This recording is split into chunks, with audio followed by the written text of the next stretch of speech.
Welcome to another episode of the Rank 'em Podcast. Thanks for joining us and having us on, however it is, wherever it is you're listening to us. I'm Garrett C. Wright with my co-host Don Garwood. Hello. Usually there's a longer intro, so I was not prepared. Caught Don on a little off guard. You can there. listen to us however, whenever, and then you intro me. I did. I wasn't listening. Okay, that's it. That's how it happened. I I generally, you could find the Rank 'em Podcast on Facebook, Twitter, and YouTube at Rank 'em Podcast. You can. You can download us wherever it is you get your podcasts. You can find me on Twitter at Garrett C. Wright. Mm-hmm. You can find Don on Twitter. At Don_G. And he's thrilled for today's episode. Yeah, I'm torn. Hate's a strong word. Hate's a strong word. I've got least favorite NFL players. I've got 5 players that I hate. I don't. See, I don't hate them as people. Actually, well. Oh, see, I was thinking, well, I don't know if they're people or not. Like, I like some players as people. Oh, I do too. But it's going to be hard because nobody really gets me seething until I'm sure you say, like, you're number 5, and I'm like, that motherfucker, you're right. He is my number 5. I hate him. Put him on the list. Put him on the board. Let's go. Show me potato salad. Oh. So, we're going to rank our favorite players to hate. Sure. Got a little angry there early. Topsy-turvy. Would you like to go first, Don? No, I want you to go first on this first one just so that I can get an idea of where our range is at and if I need to steal players off of your list. Got it. Because before we started, I told you, I was like, we're going to have at least one player the same. And like I just feel like that I'm missing people that I should hate that I don't have on here that I've probably been retired for 12 years, and I just can't. They're nothing to me. So they're But you not hated even them at the time. Yeah. Or, and as soon as you say their name, I'm going to be like, yep, so that's the one. we are, it's not current NFL players or anything like that. Current and former. Maybe not future. Future. We hate future NFL players. Most of them. My number 5 is Michael Irvin. He played wide receiver for the Cowboys. He did. He's in the NFL Hall of Fame. He was a productive wide receiver.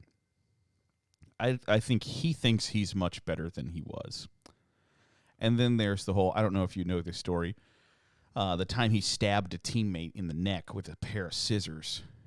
They don't talk about that when he's on like when Fox he's on Sunday. NFL Network.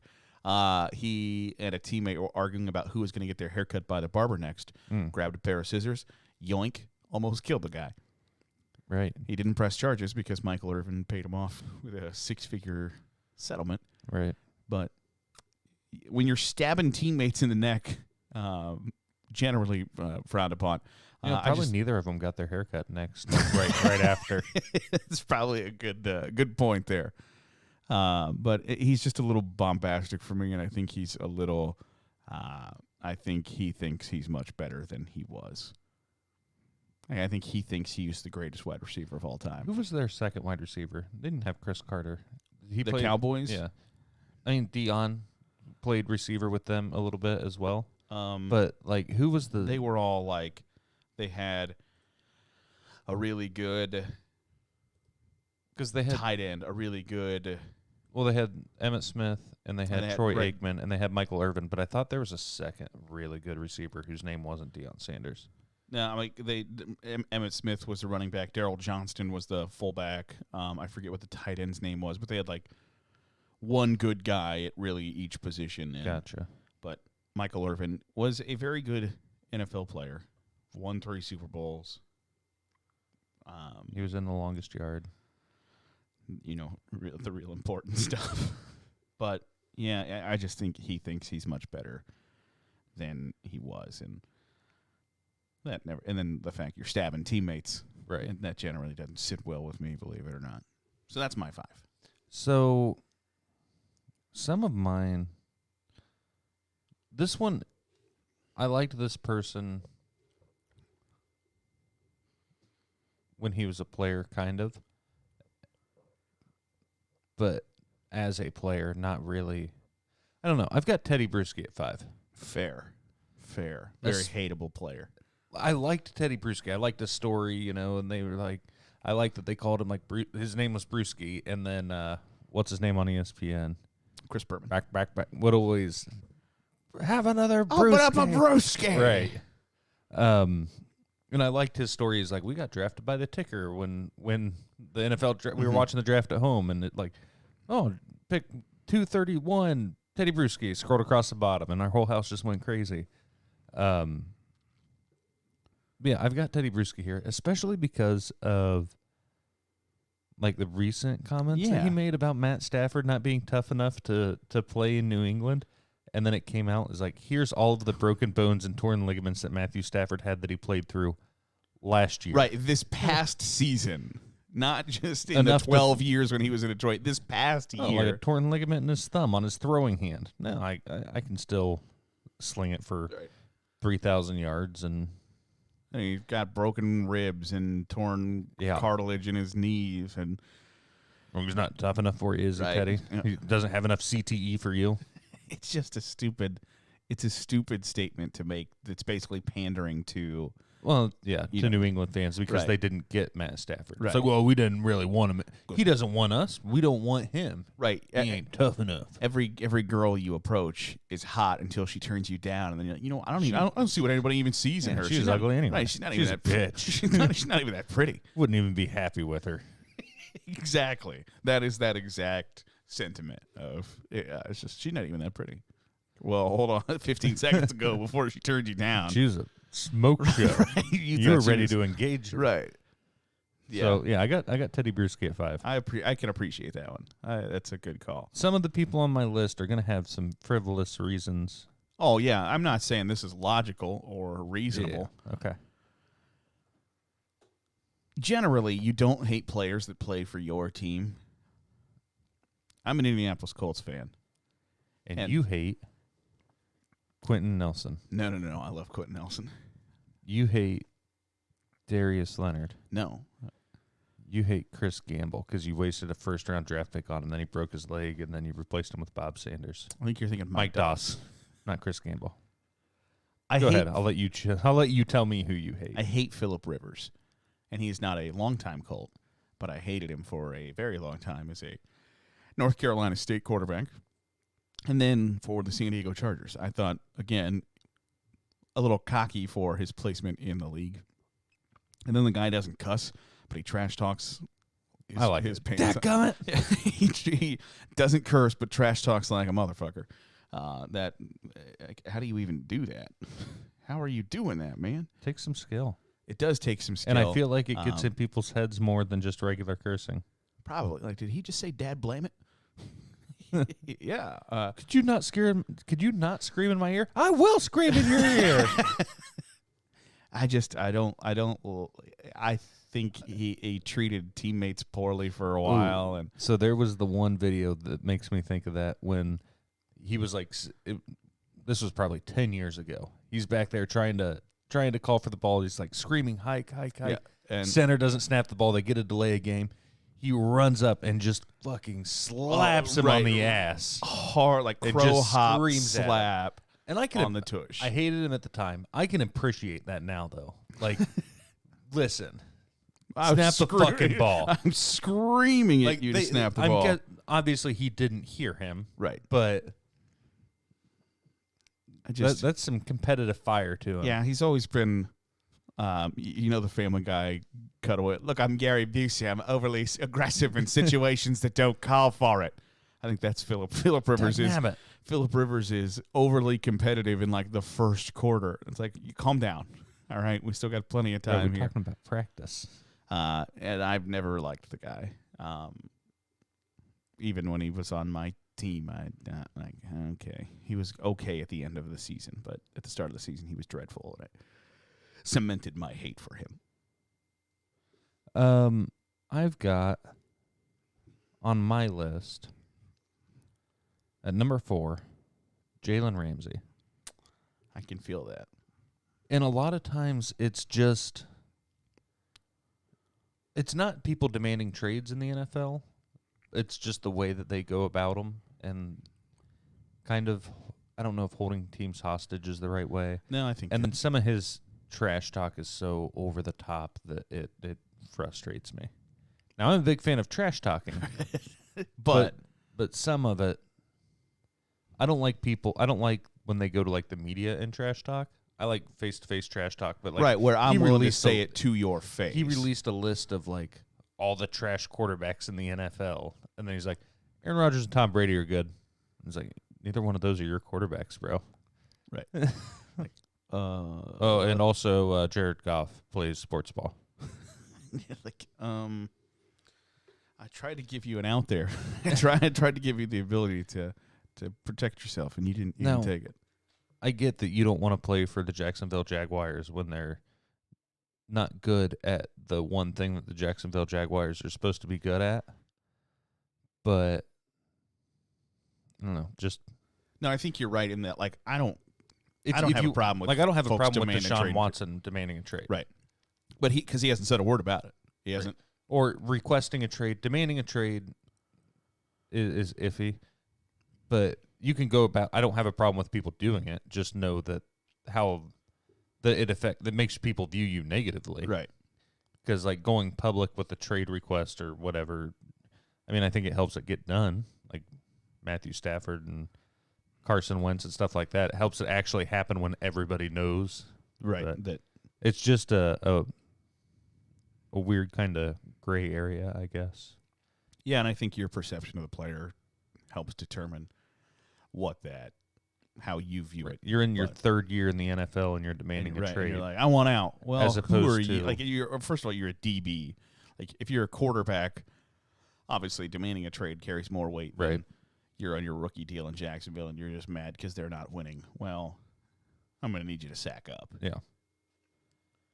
You're the third most important player on the defense. And you ran your mouth as if you are the best player in the league. Right. And he plays the sports ball really well. He does a good job. I mean, he's the best one in the league, but cornerbacks don't stay the best cornerback in the league for more than 2 years. No. Darrelle Revis had like a real short stint. Richard Sherman had a short stint, if Richard Sherman was even the best cornerback in the league. Josh Norman was another one. For he also year. Right. Got a fat contract and then was horrible. Yeah. So, but a middle linebacker can be the best middle linebacker in the league for 10 years if your name's Ray Lewis or Brian Urlacher. I mean, speaking of Ray Lewis. You got Ray Lewis? I got Ray Lewis at 3. I hate Ray Lewis. The stupid dance in the introductions. The inspirational mumbo jumbo that means nothing but because you say it very passionately. I was going to say aggressively, but passionately as well. And then someone got murdered by someone in your friend group. Could have been you. You know who it is and have never said a word about it. Bothers me. But because you became a quote-unquote Christian after somebody was murdered and you saw it happen, and that case is still unsolved, that bothers me a lot. But mostly the dance. I like Ray Lewis. I like the dance. I like the I like the motivational speeches. I love him as a player. If you got 2 cello players and you got them in the courtyard, and one's got an apple and one's got an orange, who go win the football game? You're like, what the fuck does that even mean? Like, you're just talking loudly with a lot of conviction. You got a smart water bottle, you got Dasani. Who gonna come out on top? Dasani. What does that mean? No, like, oh, he's a motivational leader. Like, that's nonsense. That is right. But I like Ray Lewis. I don't know what it is. I think it's just because he's such a good player. I mean, the whole murder thing is murder's generally But that was before I started watching football, so it practically didn't happen. And then the Ravens won the Super Bowl like 3 years after they left Cleveland. Like 6, 5? I think. So Not anyway, long. Not sad long. times. Not long. Yeah, so I don't So I have got Ray Lewis on here. I like Ray Lewis. I got Ray Lewis at 3. despise the guy. My number 3 is Ndamukong Suh. Donkey Kong Sue. And that might be a little low for you. I don't know if you're going to have him on here I don't at all. have him on the list. I considered him honorable mention. Just because like the calf stomping. Our one friend who played in the NFL says, Ndamukong's actually a really good guy. I'm like, well, on the field, no, he is not. Right. And he seems like he makes a lot of not friends. Yeah. In the NFL. That's a fair way to put it. Like he holds grudges with people and then does sketchy things that look like he's trying to hurt those people. And I don't, like, if you hit somebody hard or whatever, right, or you injure somebody and you're not trying to, I got no problem with that. But when you're stomping on people's calves or twisting limbs. doing some ripping and a tearing on people's limbs where you are then affecting their livelihood, I generally frown upon that. So I've got him on here really because of those. Now, I liked Ndamukong Suh in college. I think he should have won the Heisman. I agree. And he's a really good player. Thankfully, he kind of disappeared from the spotlight for 5 years when he went to Miami from Detroit until he just started team hopping from L.A. to Tampa to all these places to get a Super Bowl, which is fine, too. I would do the same thing. But for a long time, you were the most hated player in the NFL because, one, you were good, but then, two, you would absolutely lose your mind and be the dirtiest guy on the field when him and Nick Fairley were like a real dirty interior line. They were both really good and both dirty. Dirty. So yes, I thought about having Donkey Kong Sue in my top 5 and in my honorable mention, but he did not make my list. Gotcha. Number 2. I think you like this guy as well. Oh.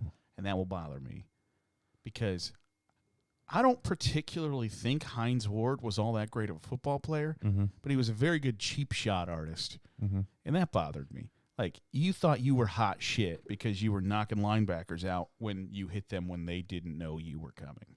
Oh, I'm the best run blocking wide receiver in the game. Congratulations. Like, oh, what a great skill to have that nobody values whatsoever. Oh, I'm the best crack blocker in the league. Wow, you hit linebackers who don't know you're coming. Congratulations. So I really like Hines Ward, and I would get up and be fist pumping. And like, I really somebody that's got a neck injury on the ground can't move from the waist below, and he's like, It was 2006, which was a different time when they had jacked up segments, and you were literally trying to get people carted off on a stretcher.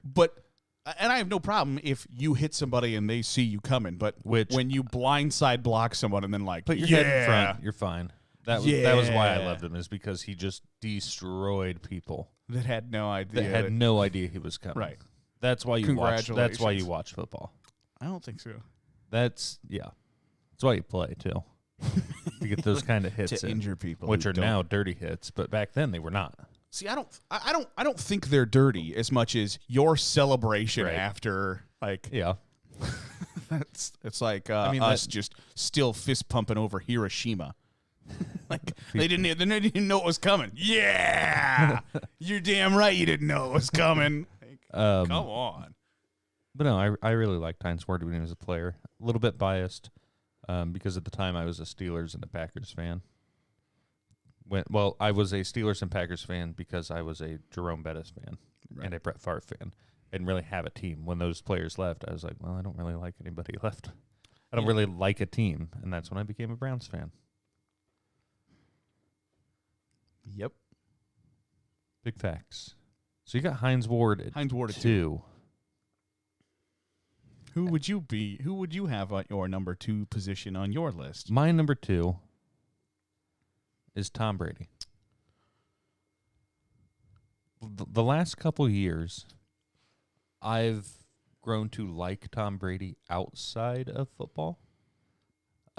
Since he's kind of got a social media presence, some of his stuff, like the TB12 program and all that, like I don't give a shit that you drink water and whatever it else is that you do in your TB12 program.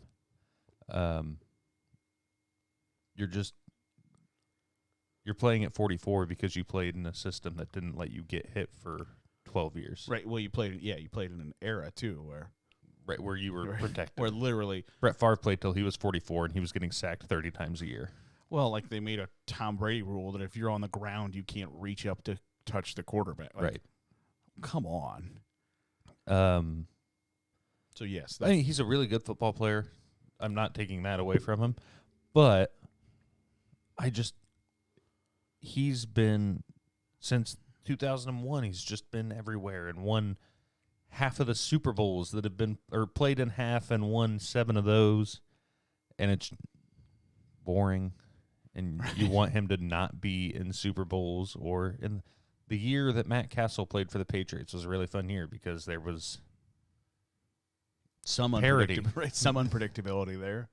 Not just, the Patriots are going to go 13-3 Right. and get the number 1 seed in the playoffs. Right.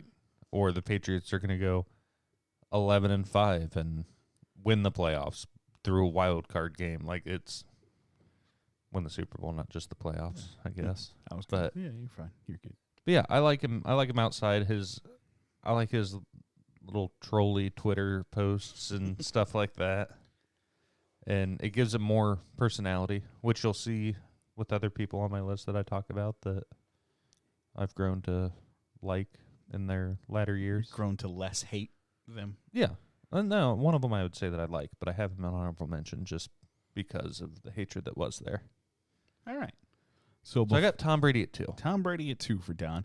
I'm going to take a quick break and hear from our sponsors before we do our honorable mentions and our number 1 spots.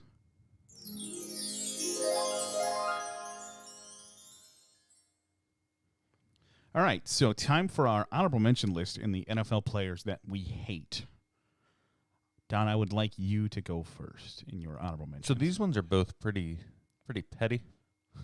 I got Aaron Rodgers in my honorable mention list.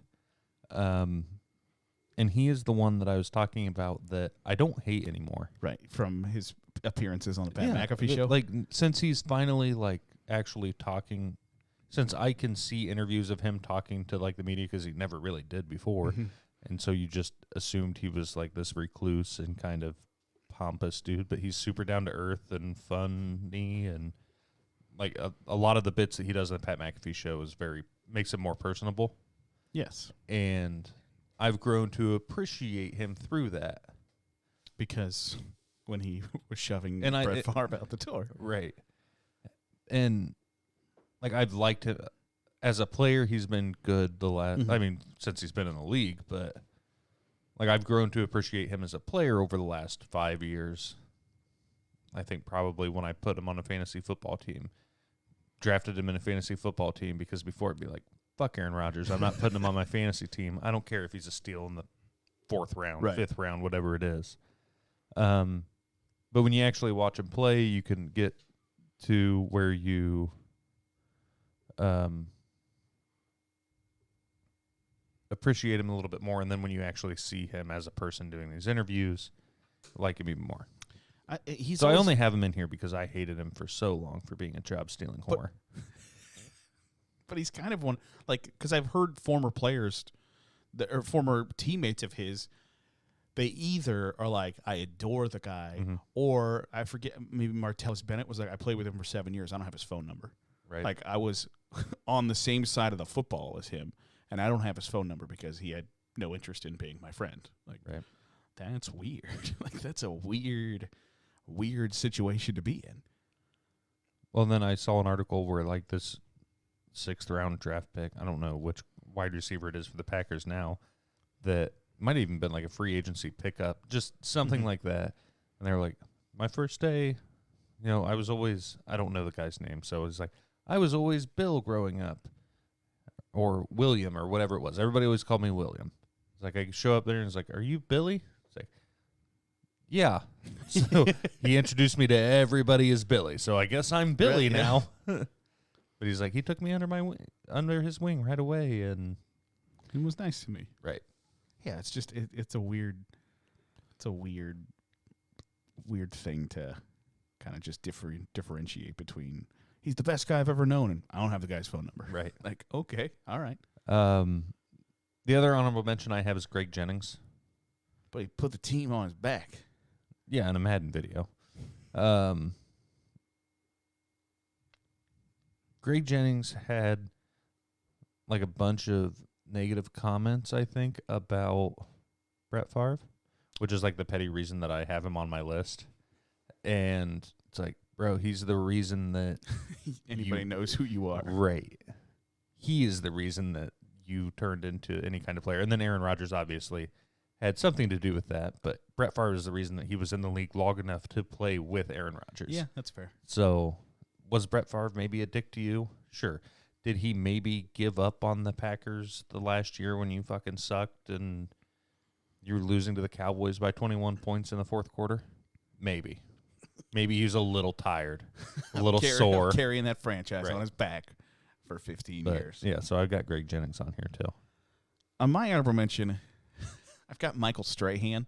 That stupid gap. That stupid gap between his teeth. And he got the single-season sack record because Brett Favre fell down for him. Mm-hmm. And he's still, like, thumping his chest about that when everybody knows what everybody saw what happened, Michael. Right. Right. Brett Favre rolled Brett backwards Favre to his right, laid got down close to you, and then laid down. And laid down so you could hop on top of him for the NFL season. Brett Favre didn't stare down a receiver. He stared down Michael Strahan until he got past his right tackle. Right. And was like, you better not flop on me. Like, I will lay down for you. You better not put all your weight on me. Right. And that stupid gap. I like Michael Strahan. I'm sure you do. Not like as a player, he's annoying as an off-air personality, and like Kelly and Michael or whatever that show was. Yeah, I don't. Michael and Kelly, Regis and Kelly's knockoff. And I don't like spinoff. I don't like Ben Roethlisberger. I think there have been times where this is hot. This is a hot take. There have been times where he's been stretchered off the field or whatever that he could have got his lard ass up and walked. But it sure looks cool that you got stretchered off the field and then you're playing the next week. Right. Just like Paul Pierce. Yeah, Paul Pierce getting wheelchaired out of the arena and then comes back in the fourth quarter. Drops 20 points. Yeah, I think Ben is about Ben. Yeah. I think Ben looks out for Ben at all times. So when the Steelers are like, hey, do you want to retire? He's like, oh, I might. I don't know. Like, okay, well, we're going to draft Mason Rudolph in case you retire. What are you guys doing? Help me out. Help me win a Super Bowl. Like, bro, you just said I'm thinking about retiring. And anytime they even remotely consider, hey, we might want to move on, he's like, well, I still want to play. Well, I guess you're going to need to play better than you did against the Steelers in the playoffs or against the Browns in the playoffs. Right. Well, then there was the one, like, after that game, he was like, I don't even know if I'm going to be back. I don't know if the Steelers even want me back. It's like, bro, you're making $22 million next year. You're coming back. Well, no, he's making $41 million next year or something stupid. Like, it's a ridiculous cap hit for a quarterback who's 39 years old. That is like, there are some really, like, he's a great player. Right. But I think he's like the Kurt Schilling of the NFL, that he's just got to be looking out for number one at all times and how he can build his legacy and his brand. And, I remember that time I got stretchered off the field and then I came back the next week and the Mud Dogs won the Bourbon Bowl. Do ya? He just doesn't sit well with me. Gotcha. And I think he was a garbage human being for a long time. I mean, he's admitted that now, that he was like, I was addicted to painkillers and porn. What a weird combo. Like, yeah, that is a weird combo. But he's just never, it just doesn't, not my guy. People in Findlay hate him. They do. Which is where he's from. Yeah. So that's an interesting turn of events for that. And sometimes when I close my eyes, I just remember the time Rashard Mendenhall humped him. Was that during the Super Bowl or AFC Championship? AFC Championship game. Just everybody, you immediately were like, did you just see? Like, yes, he was being humped by Rashard Mendenhall on the ground. Yes, he was. And so I'm going to blame Big Ben for that one. For not taking a knee and just falling down onto the ground and then awkwardly, putting himself in a position where Rashard Mendenhall could hump him. You can't put yourself in a bad situation like I mean, that. Look at Big Ben look would at be what, the first one to tell you that. Look at what Big Ben was wearing. Jesus. Football pads. Black and yellow just triggers Rashard. Right, it just gets him. Yep. So number one. I felt like I know who your number one is. That's because you do. Okay. And I've already talked about him. Yeah. Go ahead. It's Tom Brady. Yeah. One, as an Ohio State fan, you have to hate Tom Brady as a Michigan guy. Mm-hmm. But then You can appreciate Tom Brady. I 100% appreciate his accomplishments because it's ridiculous. It really is. Yeah. But as an Indianapolis Colts fan, if Tom Brady didn't exist, Peyton Manning would have won 15 Super Bowls. I mean, that's not true, but he would have won more than 2. And that's I think that's the part that sucks. And you mentioned earlier, and I think this is inherently true. If it wasn't for Drew Brees, you'd have won another one. Well, stupid babies. It wasn't for, there's a whole lot of, if it wasn't for. A fake surprise onside kick to start the second half. No. Peyton Manning got blocked in the back on Interception. on a Tracy Porter interception return for a touchdown. But who's counting? No, Tom Brady has won 7 Super Bowls, and that is a ridiculous accomplishment. But he plays an inherently boring brand of football that's just Doesn't he now have more Super Bowls than any other team? He has more Super Bowl victories than every other franchise. Yeah, that's crazy. It's nuts. And I really honestly, truly do appreciate that because that's a ridiculous stat. Gronk should have won the MVP, though. But he plays a stupidly boring brand of football that he doesn't make mistakes. Mm-hmm. He checks the ball down. He And takes what the defense gives you. And they play so close that when he does make a mistake, the Titans pick him off for a touchdown and they lose. Right. Until this past for a while, he had won 5 Super Bowls, and the overtime victory was his biggest margin of victory. Right. Like that because they play close, boring, stupid football that it's just not all that exciting to watch. And when your team is not in the Super Bowl, right, all I want to be is entertained. And I think he plays a very non-entertaining brand of football. When you see a Super Bowl end 13-9, at 13-3 against the LA Rams a few years ago, yeah. like this is the worst thing I've ever watched. Yeah. But Tom Brady wins another Super Bowl. For a while, like you mentioned his social media, it has made me hate him less. And his golf when they went golfing with Peyton and them. Yeah. And then it turns out like him and Peyton were friends all along, but they couldn't tell because they couldn't let the outside world know because their fan bases were so rabid. But when he was drunk during the Super Bowl parade a couple weeks ago, and he tweets afterwards because somebody posted video of him not being able to walk, and he's like, just a little avocado tequila. Like, that's funny. But at the same time, when you're like the brand ambassador for UGG boots is a dude, what is that? So and then he also, before the Super Bowl, so in the summer, Tyreek Hill tweeted out, at this point, we're like competing against Michael Jordan. We're thinking like we're going to go for 6. We're not stopping at 6. We're going for 7 Super Bowls. This is what Tyreek Hill tweeted or said in an interview against the Chiefs. And then the week before the Super Bowl, Tom Brady went back, retweeted that tweet, and said, "Going for 7 Super Bowls sounds great. See you next week." He's really bright, and I think his Under Armour commercial was really good. It's like I don't know if I remember that one. So it was a Dick's Sporting Goods Under Armour commercial. Or it might have been, it was actually Saturday Night Live skit that was a Dick's Under Armour commercial. And he's like walking through a Dick's store, and somebody comes up to him and he's like, "Hey, can you help me with this?" And there's a cardboard cutout of Tom Brady right behind him. And the guy's like, "Hey, are you, yeah, I'm Tom Brady." He's like, "Working?" He's like, "No." And they're like, "Whoa, I can't understand you. You got this crazy accent." He's like, "What do you mean I have an accent?" Oh yeah. He's like, "Whoa, I can't. You're from Boston. Boston, aren't you?" Well, I'm from California. I went to school in Michigan. I work in Boston. It's like I can't understand a word you're saying. You can hardly understand him. Hey, everybody, come look at this guy. And then they all get a picture. It's like they make Tom Brady take a picture of them standing next to the Tom Brady cardboard cutout. He's like, "I fucking hate you people."